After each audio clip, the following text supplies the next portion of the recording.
예, 오늘은 부활절 두 번째 주일입니다. 이제 우리 다 함께 자리에서 일어나셔서 조용히 기도하심으로 부활절 두 번째 주일 공동 예배를 하나님께 드리겠습니다.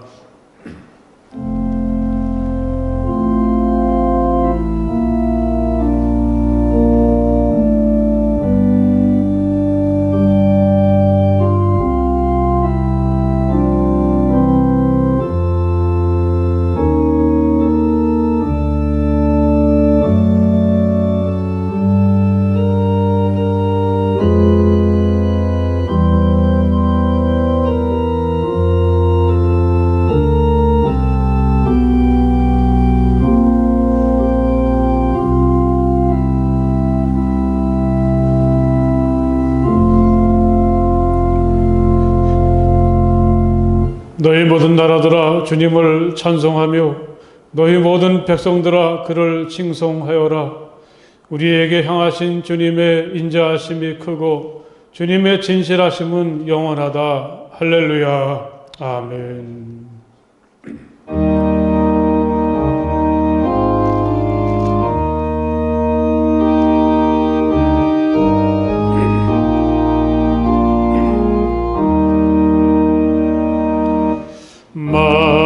만유의 주제 존귀하신 예수 사람이 되신 하나님 나 사모하여 영원히 섬기 내 영광 되신 주로다.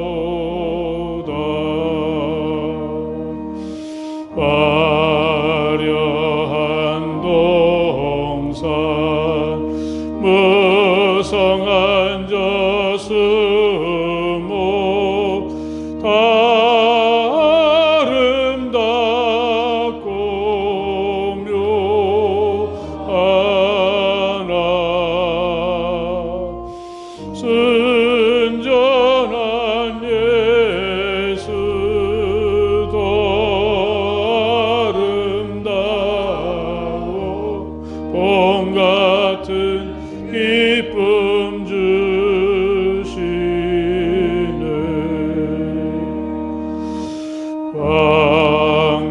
광명한 해와 명랑한 저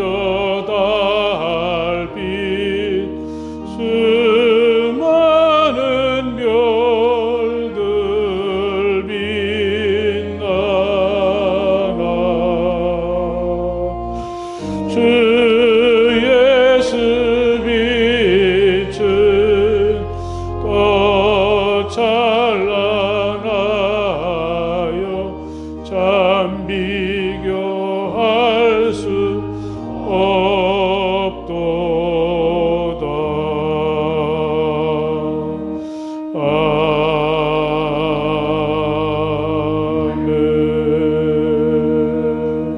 아멘.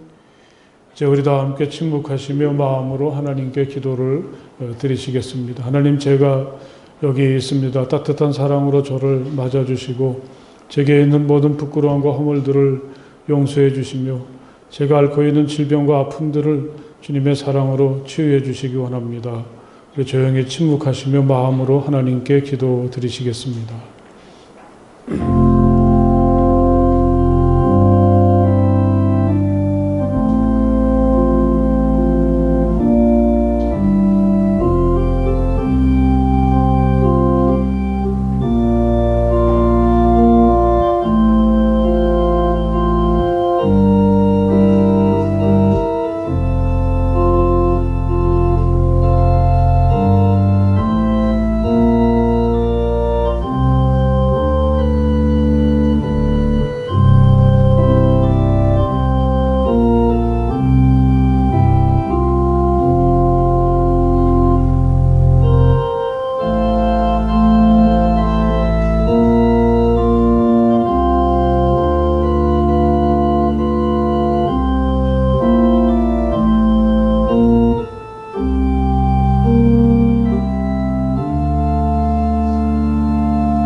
오늘 주님께서 여러분들에게 주시는 참된 기쁨과 또 삶의 활력이 넘치시기를 바랍니다.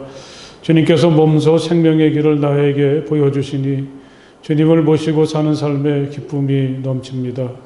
주님께서 내 오른쪽에 계시니 이 큰 즐거움이 영원토록 이어질 것입니다. 아멘.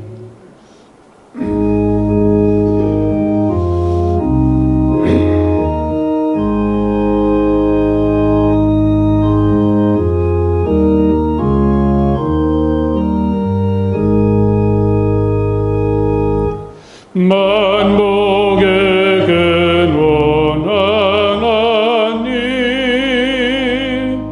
온 백성 찬송 드리고 저 천사여 찬송하세 찬송 성부 성자 성령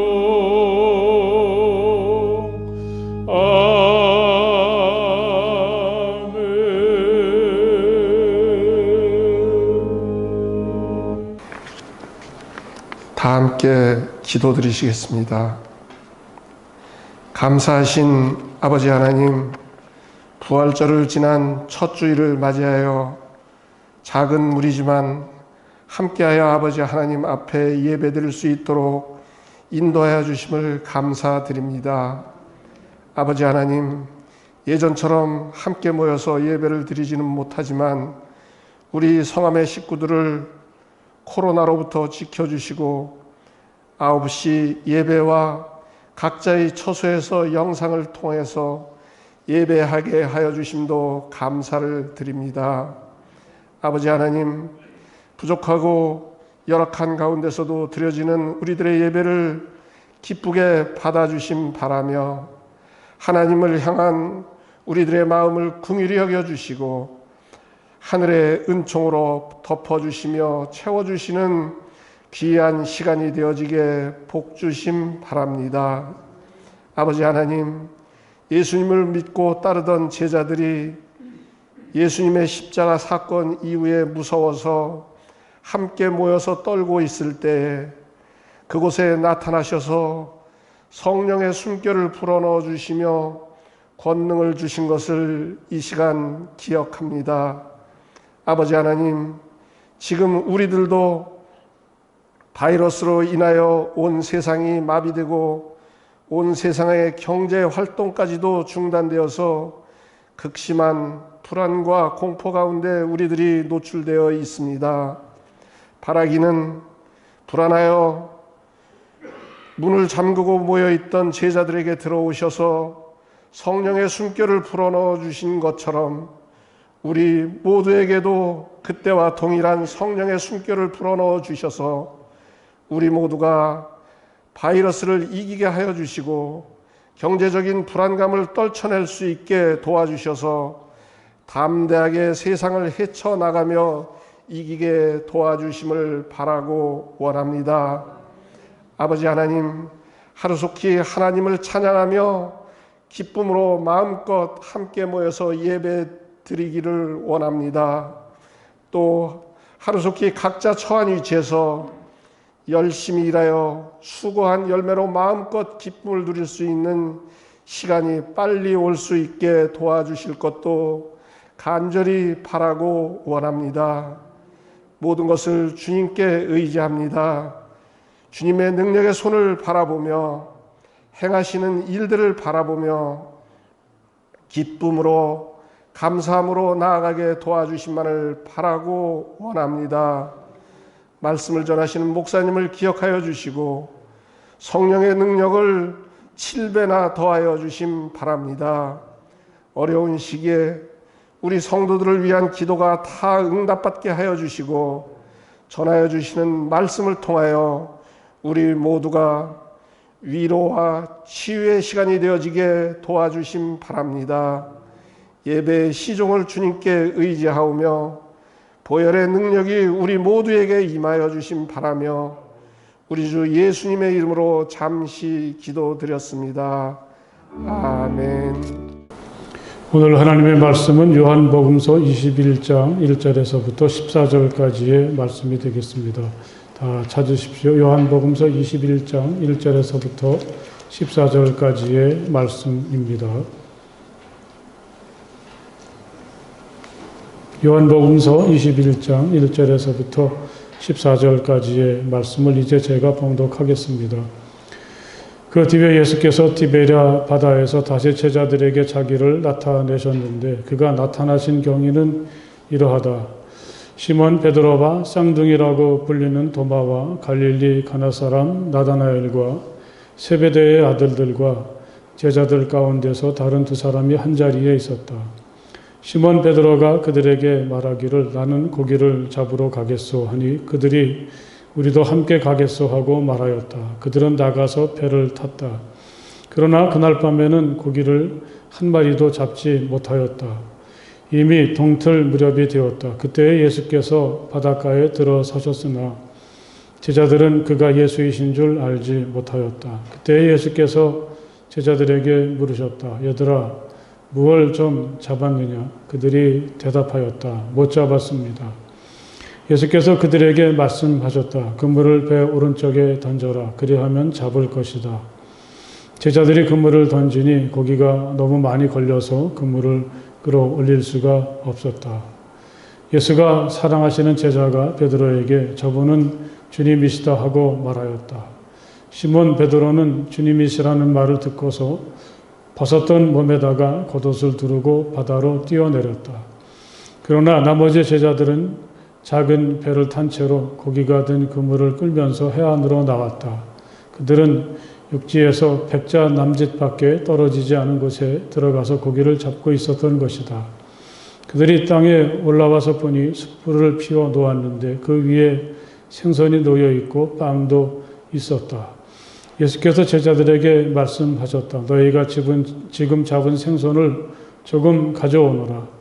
시몬 베드로가 배에 올라가서 그물을 땅으로 끌어내렸다. 그물 안에는 큰 고기가 153마리나 들어있었다. 고기가 그렇게 많았으나 그물이 찢어지지 않았다. 예수께서 그들에게 말씀하셨다. 와서 아침을 먹어라. 제자들 가운데서 아무도 감히 선생님은 누구십니까? 하고 묻는 사람이 없었다. 그가 주님이신 것을 알았기 때문이다. 예수께서 가까이 오셔서 빵을 집어서 그들에게 주시고 이와 같이 생선도 주셨다. 예수께서 죽은 사람들 가운데에서 살아나신 뒤에 제자들에게 자기를 나타내신 것은 이번이 세 번째였다. 아멘. 부활하신 주님의 은혜가 우리 주님을 예배하는 이곳에 오셔서 예배하는 모든 성도들 그리고 또 가정에서 주님을 예배하는 모든 분들에게 충만하시기를 간절히 바랍니다. 이제는 우리에게 너무 익숙한 말이 되어버렸는데요. 코로나가 기승을 부리면서 우리가 많이 들었던 말이 사회적 격리 또는 거리 두기라는 말이었죠. 아직도 우리는 사람 만나는 게 좀 두려운 시간을 살아가고 있습니다. 하지만 이런 시간을 통해서 역설적으로 사람의 소중함을 알게 되기도 하고 더욱 친밀함을 느끼기도 합니다. 얼마 전에는 미국에서 사역하는 한 선배로부터 아주 오랜만에 안부를 묻는 카톡을 받았습니다. 코로나 덕분에 생긴 일이겠죠. 저도 부활절 예배를 준비하다가 문득 미국의 뉴욕이나 시카고 같은 대도시에서 사역하는 목사들이 잘 지내고 있나 궁금해서 그들에게 부활절 인사를 보내었습니다. 지난 주일에 제단을 장식했던 부활난 사진을 보내면서 해피 이스터 이렇게 인사를 했더니 놀랍게도 카톡을 보낸 모든 친구들에게서 다 답장이 왔더라고요. 평소 같으면 거들떠 보지도 않았을 텐데 이렇게 충실하게 답장을 해주다니 놀랐습니다. 아마 그들도 교인들과 격리된 채 부활절을 맞이하며 사람이 무척이나 그리웠던 모양이죠. 그 중에 한 후배의 글을 소개해 드리겠습니다. 목사님, 감사합니다. 꼭 살아남아서 아니면 부활해서라도 형님을 뵙겠습니다. 올해에는 더욱더 부활의 승리와 기쁨이 절실합니다. 강건하십시오. 그의 글을 읽으면서 가슴이 뭉클해지고 정말 어려운 시대를 보내고 있구나. 기도가 절로 나오기도 했습니다. 부활절을 전후해서는 부활란을 들고 교역자들과 함께 거동이 힘든 성도들을 몇 분을 가정으로 찾아갔었습니다. 부활란을 전해드리고 기도를 하는데 그 짧은 시간의 여운이 아직도 제게는 남아 있습니다. 옛날 처음 목회하던 시절로 돌아간 것 같은 감동도 느낄 수가 있었습니다.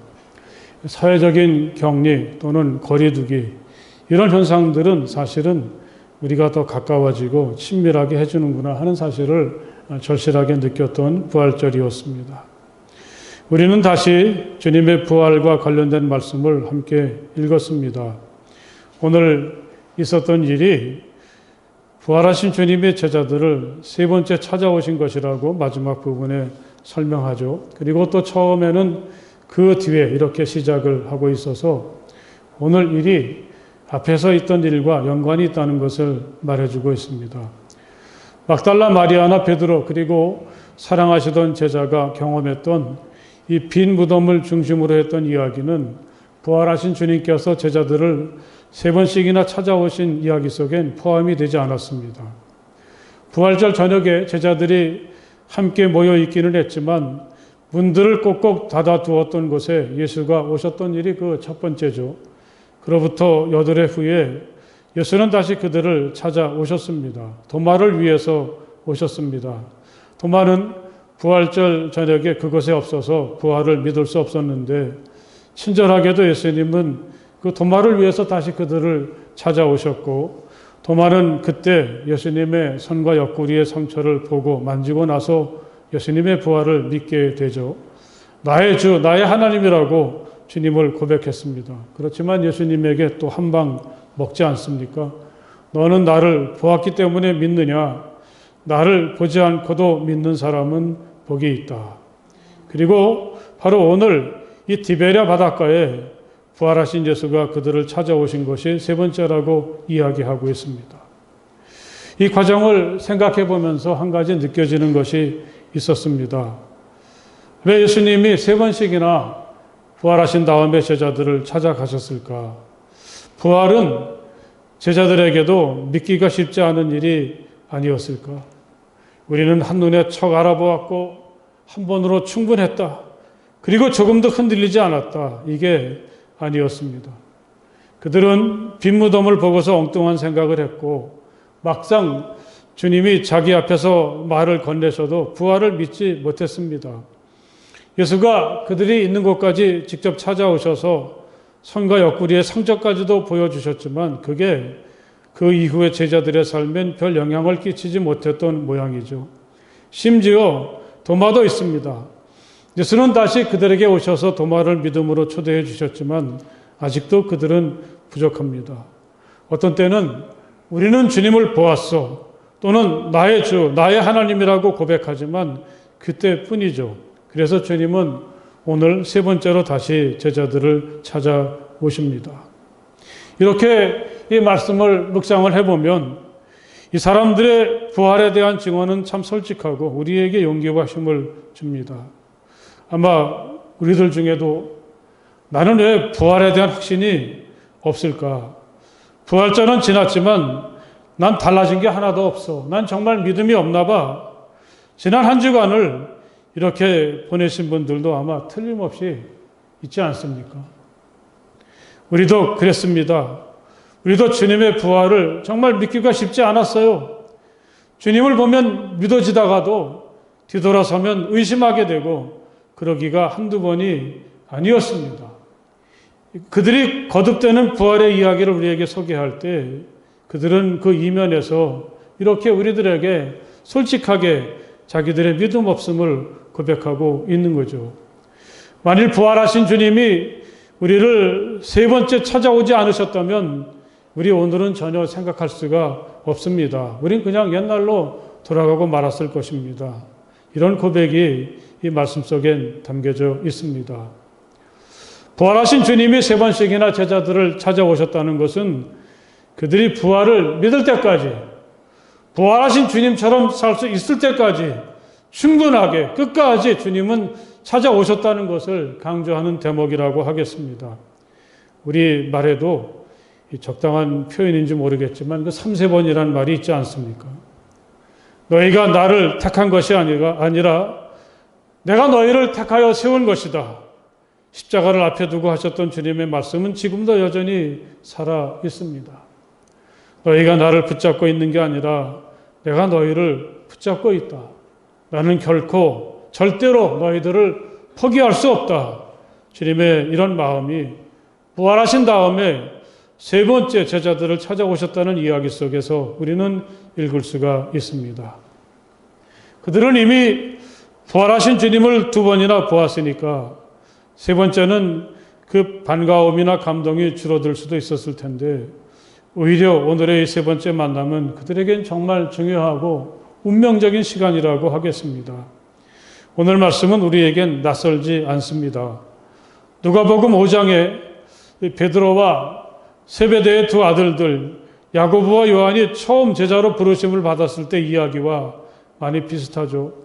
그때도 그들은 밤이 새도록 고기를 잡으려고 했지만 한 마리도 잡지 못했습니다. 예수님의 말씀을 따라서 그물을 내렸을 때 고기를 많이 잡게 되었고 거기서 그들은 사람을 구원하는 일을 하는 주님의 제자가 됩니다. 이렇게 그들이 오늘 부활하신 주님을 만나고도 다시 고기를 잡으러 왔을 때 어떤 생각이 있었을까요? 공교롭게도 그들은 오늘도 고기를 잡지 못했습니다. 이 자리엔 처음 그때 있었던 베드로와 요한과 야고보가 있었고 도마와 나다나엘 그리고 이름을 밝히지 않은 두 사람 합해서 7명이 있습니다. 그들은 베드로를 따라서 와서 고기를 잡고 있는데 말은 하지 않더라도 처음 제자로 부르심 받던 날 있었던 일을 생각하진 않았을까요? 이제는 고기는 그만 잡고 나와 함께 사람을 구원하러 다니자. 그때 그들에게 하셨던 주님의 말씀이 새삼스럽게 떠오릅니다. 하나님께서 나를 보내신 것처럼 나도 너희들을 이제 세상으로 보낸다. 얼마 전 부활하신 주님이 그들에게 하셨던 말씀도 잊을 수 없습니다. 이게 최선일까? 여기가 내가 있어야 될 자리인가? 이게 내가 해야 될 바로 그 일인가? 7사람은 그날 단순히 고기 잡는 일에만 열중할 수 없는 복잡한 생각이 있었을 것입니다. 그런데 주님이 그들을 찾아오셨습니다. 특별히 오늘 말씀 속에는 이 사람들이 어떻게 주님을 만나게 되는지 그 과정을 자세하게 소개하고 있습니다. 그가 나타나신 경위는 이러하다. 이렇게 말이죠. 우린 이렇게 해서 마침내 확고한 믿음의 사람이 되었고 비로소 사람을 구원하는 주님의 제자가 되었습니다. 그들은 이렇게 고백을 하고 있습니다. 우리는 오늘의 말씀을 읽을 때 특별히 그들이 주님을 알아보게 되는 과정을 살펴보아야 되겠습니다. 이 과정은 어떻게 우리가 온전한 신앙에 이룰 수 있게 되는지 중요한 매뉴얼과도 같다고 하겠습니다. 이날 있었던 일은 단지 7명의 제자들에게만 국한된 것이 아니라 주님의 제자로 오늘을 살려고 하는 우리들과 교회에도 일어나고 있는 일이라는 말씀입니다. 이미 동틀 무렵이 되었다. 그때 예수께서 바닷가에 들어서셨으나 제자들은 그가 예수이신 줄을 알지 못하였다. 예수가 언제 그들을 찾아오셨는지 잘 알 수는 없지만 어둠이 걷히고 동이 트기 시작해서 모든 것을 볼 수 있게 되었을 때 예수의 모습도 드러나게 됩니다. 이게 시작이라고 하겠습니다. 아마 거기엔 예수밖에는 없었겠죠. 그 시간에 누가 바닷가까지 찾아오는 사람이 있겠습니까? 이 예수와 제자들 사이의 거리가 100m도 채 안 되었으니까 날이 밝을 때 그들은 예수를 보려면 얼마든지 알아볼 수가 있었을 것입니다. 하지만 제자들은 그가 예수라는 것을 알지 못합니다. 어떻게 모를 수가 있지? 그게 이상합니다. 혼자도 아니고 7명인데 그들이 하나같이 예수를 알아보지 못한다는 게 이해가 가지 않습니다. 생각해보면 이게 바로 부활이 담고 있는 신비라 그렇게 말할 수가 있는 거죠. 막달라 마리아가 그랬죠. 자기가 찾는 예수가 자기 앞에서 말을 건네는데도 그녀는 예수를 알아보지 못합니다. 누가복음서를 읽어보면 십자가가 너무 두려워서 엠마오로 도피하던 두 제자의 이야기가 나오죠. 그들에게 부활하신 예수가 다가서서 함께 길을 걸으며 이야기를 나누었지만 그들도 역시 그분이 예수라는 사실을 알지 못합니다. 이건 신비라는 말밖에는 달리 표현할 수가 없는 것 같습니다. 가만히 서 계시던 예수가 이번에는 말을 건네시죠. 얘들아, 무엇을 좀 잡았느냐? 여기서 얘들아라는 호칭은 아주 어린 애를 대할 때 사용하기도 하고 또 친밀함을 담고 있는 말이기도 합니다. 어이 친구들, 자네들, 저는 이렇게 이 말씀을 읽어보았습니다. 만약에 누군가가 나를 이렇게 부른다면 우리는 한 번쯤은 그 사람을 유심히 보지 않겠습니까? 누가 나한테 이 아침에 와서 친하다고 얘기하는 거지? 하지만 그들은 못 잡았습니다. 고개 한번 돌리지 않고 예수에게 이렇게 대답을 했습니다. 아, 이 사람들이 고기 잡는 일에 너무 몰두하고 있나 보다. 그렇게 짐작할 수가 있겠죠. 우리도 그럴 때가 있죠. 너무 어떤 일에 몰두하다 보면 내 옆에 누가 서 있는지, 지금 내게 친근하게 다가와서 아는 척을 하는 사람이 누군지 그걸 전혀 느끼지 못할 때가 있습니다. 여러분 혹시 내게도 이런 일은 없었는지 한번 이 말씀 앞에서 생각해 보십시오. 주님은 언젠가부터 내 주변에 서 계시는데 난 그런 주님을 바라볼 겨를도 없이 살고 있는 것은 아닌지, 주님은 어이 친구, 자네 또는 마리아야 이런 식으로 우리 이름을 불러주시고 친근하게 다가오려고 하시는데 우린 먹고 사는 일에 너무 몰두하다 보니 그런 주님의 자체를 느끼지 못한 적은 없었는지 한번 생각을 해보십시오. 그들이 이렇게 주님을 거들떠보지 않는다고 해서 그냥 포기하실 주님은 결코 아닙니다. 그물을 배 오른편에 던져라. 그리하면 잡을 것이다. 마침내 예수는 그들에게 고기를 어떻게 잡아야 하는지 직접 말씀을 하십니다. 그들은 예수의 말씀을 따라서 그물을 내리면서도 그때까지 그분이 부활하신 예수라는 걸 전혀 알아차리지 못하고 있습니다. 단지 그물만 내릴 뿐이죠. 그런데 정말 놀라운 일이 일어났습니다. 그의 말대로 했더니 고기가 정말 많이 잡혔습니다. 그물을 걷어 올릴 수가 없었습니다. 그때서야 그들 중에 한 사람이 놀라서 우리들에게 이렇게 말씀하시는 분을 다시 한번 쳐다보게 됩니다. 도대체 저 사람이 누굴까? 저 사람이 누구이길래 저 사람의 말대로 했더니 이렇게 고기가 많이 잡혔을까?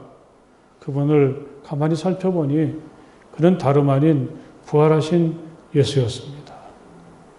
비로소 그들은 부활하신 주님을 알아보게 되었습니다. 이 부활하신 주님과 우리들 사이엔 이런 결정적인 순간이 있습니다. 막달라 마리아에겐 예수님이 마리아야 하고 자신의 이름을 불러주실 때였죠. 엠마오로 가던 두 사람에겐 그 순간이 저녁 식사 자리에서 주님이 그들에게 떡을 떼어주실 그때였습니다. 오늘 7사람에게는 그들이 고기를 많이 잡던 순간, 그 순간이 비로소 눈이 열려서 주님을 알아보는 결정적인 순간이 되었습니다. 이 세 가지 경우의 공통점이 있다면 그건 부활하신 주님은 우리가 그분을 알아볼 수 있을 때까지 마냥 기다리고 계시다는 거죠. 처음엔 가만히 지켜보시다가 그래도 못 알아보면 말씀을 건네시고 그래도 안 되면 예수님은 예수님만이 할 수 있는 어떤 특별한 표징을 보여주십니다. 그러면서 그들이 주님을 알아볼 수 있도록 끝까지 인내심을 가지고 기다려 주십니다. 저분은 주님이시다. 그가 베드로에게 말했을 때 베드로는 벗고 있던 겉옷을 걸치고 바다로 뛰어들었습니다. 좀 우스꽝스럽지 않습니까? 보통은 옷을 입고 있다가도 물에 뛰어들 땐 옷을 벗을 텐데 베드로는 그와 반대였습니다. 주님이시라는 말을 듣고서는 벗고 있던 옷을 입고서는 그냥 바다로 들어갑니다. 베드로가 얼마나 허둥대나 사람들은 그렇게 말을 하기도 하지만 이 베드로가 얼마나 예수를 소중하게 여기고 얼마나 예수를 사랑하고 얼마나 예수를 경외하는가 그의 마음이 나타나 있습니다. 그는 주님에게 진실하게 사랑으로 다가가려고 하고 예의를 갖추려 하고 있습니다. 사람을 구원하면서 살아라. 이 주님의 말씀을 어기고 다시 처음으로 돌아와서 고기를 잡고 있지만 베드로는 여전히 베드로입니다. 그에겐 주님을 사랑하고 주님의 뜻대로 살고 싶어하는 마음이 여전히 있습니다. 어쩔 수 없이 이곳에서 고기를 잡고 있지만 이게 자신의 최선이라는 걸 그는 잘 알고 있죠. 주님만 생각하면 공연히 부끄럽고 미안할 뿐입니다. 바로 이게 오늘 우리들의 마음이 아니겠습니까?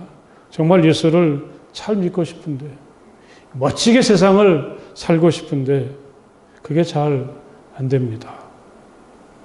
저분은 주님이시다. 주님이 오셨다는 말에 베드로는 너무 기쁘고 좋았습니다. 난 이렇게 주님을 등지고 현실에 얽매여서 살고 있는데 내가 뭐라고 주님이 여기까지 오셨는지, 주님이 오셨다니 기쁘고 반갑고 그러면서 부끄러운 복잡한 마음이 베드로의 행동 속엔 담겨 있습니다. 다른 제자들도 바닷가로 나왔습니다. 그곳엔 이미 숯불이 피워져 있었고 생선과 빵이 먹음직스럽게 익어갑니다. 제자들은 불가로 모여들었습니다. 젖은 몸을 녹이고 있는데 주님은 자신이 준비하신 이 떡과 빵과 고기를 일일이 제자들에게 나누어 주시면서 허기진 배를 채우도록 하십니다. 아마 그러는 동안 그들에겐 주님의 깊은 사랑이 뭔가 마음에 깊이 스며들게 되었을 것입니다. 이 자리에서 주님이 한바탕 야단을 치셔도 사실은 자기들은 할 말이 없죠. 주님의 명령을 어기고 다시 옛날로 돌아왔으니까요. 하지만 주님은 야단을 치는 대신에 그들의 몸을 녹이도록 따스한 물을 준비하셨고 또 그들이 허기진 배를 채울 수 있도록 먹을 것을 준비하셨습니다. 이렇게 하시는 분이 바로 우리 주님이시라는 것을 마음 깊이 새기시기를 간절히 바랍니다. 이 부활하신 주님은 오늘도 우리에게 생각할 수 없는 깊은 사랑으로 다가오시는 주님이십니다. 우리가 정신없이 빈 그물만 올리고 있을 때 더 이상 더 많이 잡을 수 없을 만큼 내 힘으로 그물을 끌어올릴 수 없을 만큼 많은 고기를 잡게 해 주시죠. 주님은 세상에 치우쳐 사느라고 헐벗고 굶주린 우리들을 따스하게 하시고 배부르게 하십니다. 이런 부활하신 주님이 내리시는 은혜가 이 디베라 바다처럼 고달픈 현실을 살고 있는 우리에게 충만하시기를 간절히 바랍니다. 여러분, 오늘 우리는 이 제자들이 예수님을 알아가는 이야기를 같이 읽었는데 이 말씀을 함께 나눌 때 여러분들이 부활하신 주님에 대해서는 어떤 느낌을 가지시게 되었습니까? 혹시 이제까지 우리들도 살아오는 동안에 그런 순간이 없었습니까? 한번 잘 생각해 보십시오. 이 빈 그물이 가득 채워지듯 우리 내면이 무엇인가로 가득 채워지는 것 같은 충만한 그런 때 말이죠. 그날 그들이 잡은 고기가 153마리나 되었다고 밝혀주고 있습니다. 여기에 대해서는 여러 해석들이 있는데 간단히 말하면 더 이상 아무것도 필요 없는 충만함, 풍성함을 말한다고 하겠습니다. 부활하신 주님은 우리를 충만하게 하시고 풍성하게 하십니다. 공교롭게도 주님이 행하신 처음 기적이 갈릴리 가나의 혼인잔치에서 물로 포도주를 만드시는 일이었는데 주님께서 지상에서 행하신 마지막 기적은 오늘 말씀처럼 빈 그물에 고기가 가득히 채워지게 하는 기적이었습니다. 그들은 오늘 이 이야기를 소개하면서 우리에게 자기들이 만난 부활하신 주님을 증언합니다. 부활하신 예수님이 얼마나 우리를 풍성하게 하시는지, 얼마나 충만하게 하시고 얼마나 따스하게 하시는지 그것을 우리에게 이야기하죠. 근심하는 사람 같으나 항상 기뻐하고 가난한 사람 같으나 많은 사람을 부유하게 하고 아무것도 가지지 않은 사람 같으나 모든 것을 가진 사람입니다. 사도 바울은 그리스도인의 신비하고 멋진 모습을 이렇게 표현해 준 적이 있죠. 우리의 삶에 다가오셔서 우리가 이렇게 살 수 있도록 말씀으로, 신비한 사랑으로, 함께 하심으로, 어떤 것으로도 채울 수 없는 우리를 가득히 채워주시는 분, 그분이 바로 부활하신 우리 주님이십니다. 부활하신 주님은 지금도 우리의 삶의 주변에서 우리가 그분을 알아볼 수 있을 때까지 우리를 기다려 주십니다. 혹시 주님이 지금 나를 물끄러미 지켜보고 계신 것은 아닌지, 그가 나에게 친밀한 말로 다가오시지는 않는지, 그분이 아니면 느낄 수 없는 풍성함을 누리고 있으면서도 여전히 주님 없이 살고 있는지 여러분 한번 생각해 보십시오. 오늘도 우리는 디베랴 바다 같은 현실의 바닷가에서 저마다의 그물을 올리기에 정말 분주합니다. 하지만 부활하신 주님은 결코 우리를 그냥 내버려 두시지 않습니다. 서로 우리가 주님의 목적과 뜻과는 다른 자리에서 다른 일을 하고 있더라도 말이죠. 우리가 주님을 알아볼 때까지 가만히 지켜보시기도 하고, 무언가 자꾸 말을 시켜보시기도 하고, 때로는 우리만이 느낄 수 있는 어떤 표징을 보여주시기도 합니다. 우리가 정말 행복하고 충만하고 따스함을 느낄 수 있는 순간은 그건 고기를 많이 잡았을 때는 정말 아니죠. 저분은 주님이시다. 내 곁에 있는 주님을 느낄 때, 그때, 그래서 우리에게 다가오시는 주님의 깊은 사랑을 온몸으로 깨닫게 될 때 우리는 충만해지고 풍성해지고 따뜻해집니다. 거기가 바로 천국입니다. 이런 부활하신 주님의 은혜가 오늘 우리 가운데 충만하시기를 주님의 이름으로 간절히 축복합니다. 할렐루야. 기도하시겠습니다. 부활절은 지났지만 여전히 우리는 세상에서 헐벗고 굶주리고 허덕이며 살고 있습니다. 그런 저희들을 안타까워하시면서 우리의 삶의 터전인 디베랴 바닷가에 오셔서 우리가 그분을 알아볼 수 있을 때까지 기다려주시고 뭔가 보여주시고 말을 건네시기도 하고 느끼게 하시는 주님이 바로 부활의 주님이신 것을 깨닫게 도와주시니 정말 감사합니다. 우리의 눈을 열어주시고 마음을 열어주시고 우리가 그래서 부활하신 주님을 느낄 수 있도록 도와주시옵소서. 우리를 충만하게 하시고 우리를 따뜻하게 하시고 우리를 배부르게 하시는 우리 주님의 놀라우신 능력 안에서 누구보다도 풍요하고 부유하게, 누구보다도 행복하게 주님의 충만한 사랑 가운데 거하며 주님의 제자로서 다시 새로운 삶을 시작하는 우리 모두가 되게 하여 주시옵소서.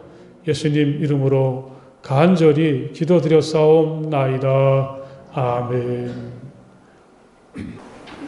할렐루야. 오늘 이렇게 함께 이 성전에서 또는 가정에서 예배드리는 여러분들에게 부활하신 주님의 충만하신 사랑과 은혜가 함께 하시기를 간절히 바랍니다. 우리 앞에 계신 분들하고 반갑습니다. 사랑의 인사를 같이 한번 서로 나눠보십시오. 예, 지난 주간에 참 반가운 소식이 하나 있었는데 우리 성도들 중에 최성학, 방은진 성도의 가정에 첫 번째 아들이 태어났습니다. 화요일 날 태어났는데 다 건강하다고 합니다. 가정에도 경사지만 이 어려운 때에 또 우리에게 큰 기쁨의 선물을 하나님께서 주시는 줄 믿습니다.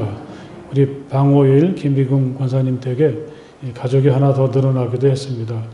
축하해 주시고 또 많이 축복해 주시고 기도해 주시기를 바랍니다. 한 가지 또 여러분들에게 기도를 부탁드리고 싶은 광고가 있는데 우리 그 윤여근 권사님이 그 말기암으로 참 애를 많이 쓰시고 또 치료해 보려고 노력을 하셨는데 이제 어떤 의학적인 모든 시도는 다 끝난 것 같습니다. 지난 금요일 날도 무척 그 어려움을 당하셔서 이 응급실에 입원을 하셨다가 또 이게 고비를 맞으시나 보다 그랬는데 또 하나님의 은혜 가운데 잘 넘기시고 이번 주간에 그 새얼음 호스피스에 들어가셨습니다. 하나님께서 우리들의 생명을 주관해 주시는 줄 믿습니다. 우리 권사님에게 하나님의 손길이 함께 하시고 또 하나님의 평화가 함께 할 수 있도록 많이 기도해 주시고 또 그 가족들이 힘을 잃지 않도록 우리 정정혜 권사님이나 자녀들을 생각하면서 간절히 기도해 주실 것을 부탁을 드리겠습니다. 이 코로나 때문에 우리가 여러 가지로 영향을 많이 받는데 다음 주일까지만 이 공동예배, 9시 공동예배만 드리고 또 이 예배 시간을 촬영해서 1시에 가정에서 영상 예배를 드리는 일을 다음 주까지만 이렇게 하도록 그렇게 하겠습니다. 5월 첫 주일부터는 이제 그 주일 공동 예배를 9시하고 11시, 또 수요일 저녁, 새벽, 또 교회 학교를 다시 시작을 하려고 하는데 여러분 많이 기도해 주시고 또 준비하시고 또 같이 할 수 있도록 힘써 주실 것을 부탁을 드립니다. 이 주일 오후 예배와 또 공동 식사 속회는 좀 상황을 보아가면서 결정을 하도록 하겠습니다. 코로나의 위기가 속히 종식되고 우리 교회가 다시 한번 정상의 모습을 회복해서 열심히 모이고 또 하나님의 사용을 나누고 또 세상에 빛이 되도록 하는 일을 감당할 수 있도록 여러분 많이 기도해 주실 것을 부탁을 드리겠습니다. 다른 광고 없으시면 이제 우리 다 함께 자리에서 일어나셔서 주기도문 찬송 함께 찬송하시겠습니다.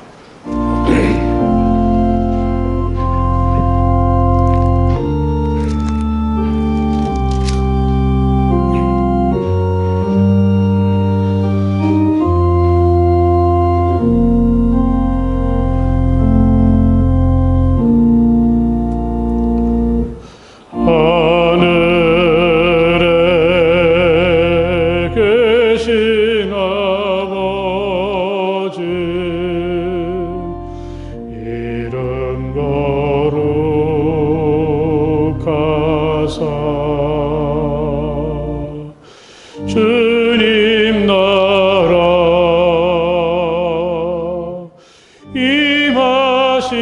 임하시고 뜻이 이루어지다.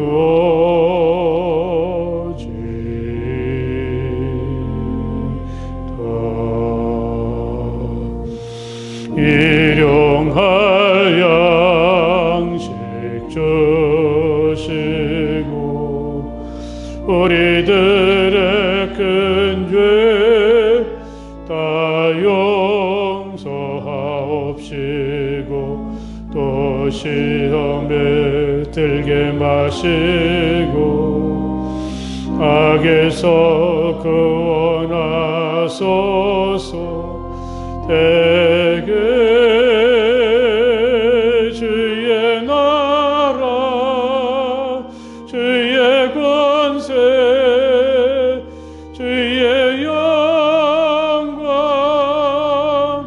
영원히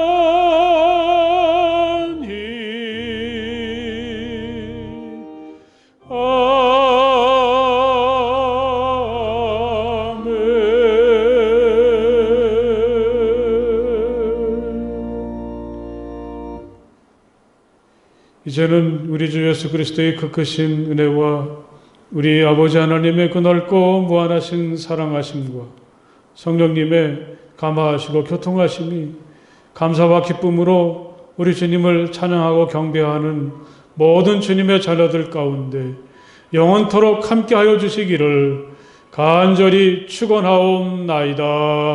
아멘.